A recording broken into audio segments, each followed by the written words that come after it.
Snow fell like shattered glass from the heavens, sharp, endless, and cold enough to cut through bone. The wind howled across the desolate mountainside, carrying with it the desperate cries of a woman who had already lost too much. Her name was Lena Carter, a divorced mother of two, Emma, 8, and Jacob, barely 6, who now clung to her children as if her arms were the last walls against a cruel world. The headlights of her rusted sedan had died an hour ago. The last sip of fuel had burned out on a road swallowed by snow, and now in the deep, merciless dark of a winter storm, Lena dragged her shivering children toward a cave, a black mouth in the side of the mountain, their only hope against freezing to death. "Mummy, I'm scared," Emma whispered, her lips trembling, her small hand icy in Lena's grasp. "I know, baby," Lena said, forcing a smile that cracked under the weight of exhaustion. "It's just for tonight. We'll be okay. Mommy promises." She didn't know if she believed that, but she had to, because her kids needed to. Shoe CTA Fine 1. Right after the hook, before we continue this heart-wrenching journey of love, loss, and miracles, please take a moment to like this video, share your thoughts in the comments, and subscribe to our channel, Whispers of Kinness, where true stories remind us that hope can shine even in the darkest nights. Hugh inside the cave. The wind's fury softened into a low moan. Lena gathered broken sticks and bits of dry moss, trying to start a fire with a lighter that refused to spark. Her fingers were stiff and raw, her breath visible in the dark. When the lighter finally caught, a flicker of orange light danced across the walls, revealing her children's pale faces, their cheeks red from the cold, their eyes wide and scared. They huddled together beneath the worn blanket Lena had pulled from the car. The fire crackled weakly, barely enough to chase away the chill. She watched her kids drift into uneasy sleep, their small bodies curled up like fragile birds. Tears welled in her eyes. "I'm so sorry," she whispered into the flickering fire. "I just wanted to give you a better life." Divorce had torn her apart. Her ex-husband, Daniel, had left when things got hard, when the bills piled up, when the house was too small, when dreams began to crack under the weight of reality. Lena had taken the kids and left, believing she could rebuild somewhere new. But fate, it seemed, had other plans. The storm had trapped them on a back road, far from any town or help. Her phone battery had died hours ago. No signal, no light, no hope. Outside, the wind screamed through the night like a warning. Inside, silence thickened, until a faint sound broke through the storm. Whimper. Lena froze, her heart raced. At first, she thought it was the wind again. But then came another sound, clearer this time. A dog's cry. She hesitated, glancing toward the cave's entrance.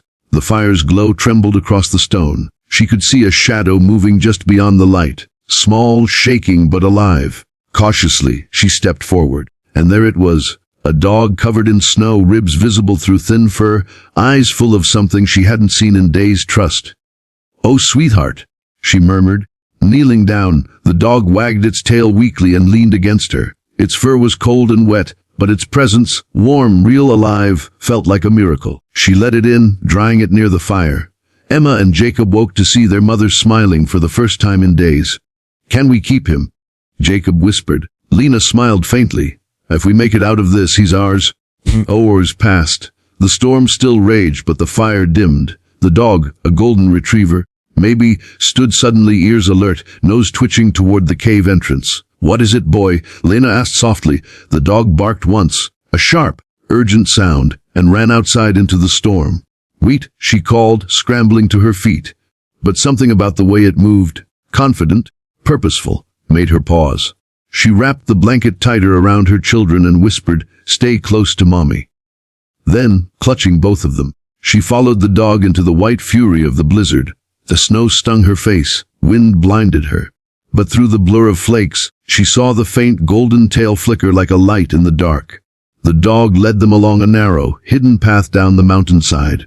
Lena's boots slipped, her arms clutching her children tighter each time she stumbled. After what felt like forever, the storm began to thin, and then she saw it. A gate.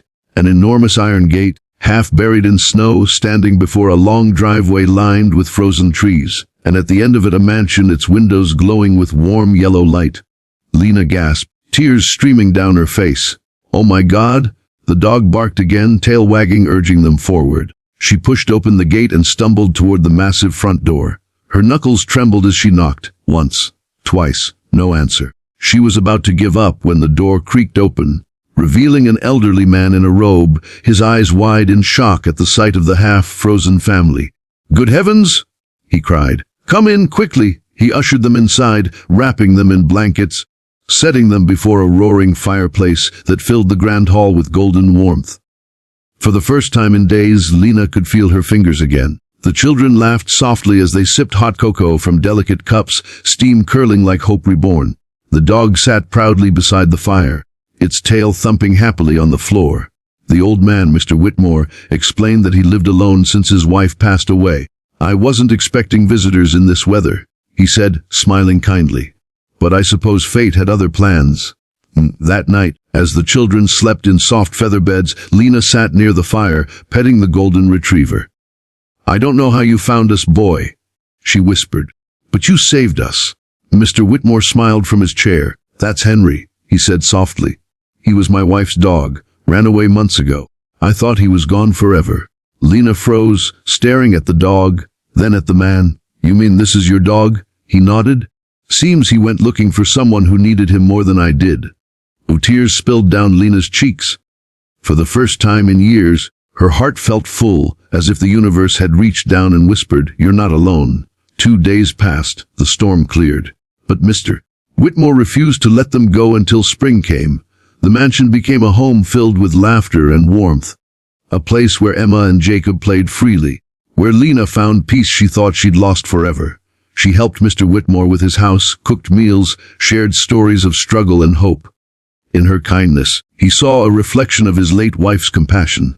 In his generosity, she found the father figure she never had. Henry, the golden retriever, was always there, the bridge between two broken souls who had found each other in the storm. Our CTA Fight 2. Before the ending paragraph, Lee, if this story touched your heart, don't forget to like this video, share it with someone who needs hope today, and subscribe to Whispers of Kindness for more true stories of miracles, love, and second chances. When spring finally arrived, the snow melted, revealing a world reborn. Lena stood on the porch of the mansion watching Emma and Jacob run through the garden, laughter echoing like music through the air. Mr. Whitmore joined her, leaning on his cane. "You know," he said softly, "I've lived a long life, but I can't remember the house ever feeling this alive." Lena smiled. "Maybe it was always waiting for us." He nodded, eyes twinkling. "Or maybe Henry knew something we didn't. That sometimes, when life shuts every door, a miracle finds its way in through the storm." The golden retriever barked happily in the distance, chasing the children under the sunlight. And in that moment, surrounded by laughter, love, and the quiet whisper of fate, Lena knew the truth: sometimes the coldest nights lead us to the warmest homes.